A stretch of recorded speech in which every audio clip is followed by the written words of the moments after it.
Hi! In front of me is REALME GT Neo2 and today I would like to show you how you can change theme of this REALME. Start by opening settings. Now you need to choose Personalizations over here and tap on Wallpaper. Then pick one of those sources, I will go with live one, select one of those options and click on the blue button. After each step, go back.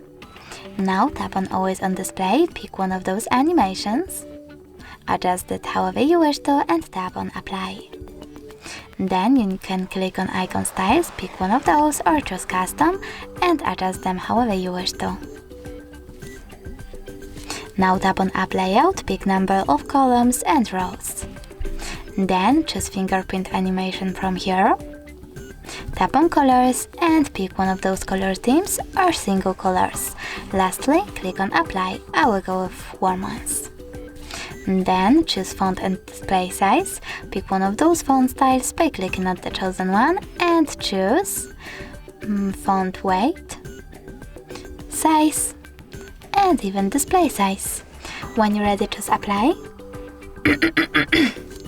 and tap on Notification Draw. Over here you can pick shape of icons in Tab menu by tapping on the best one for you. Lastly, just add lightning, and pick one of those options. I will go with neon. And now as you can see, theme of my device has changed. Thanks so much for watching. If you enjoyed this video, don't forget to leave a like, comment and definitely subscribe. Bye!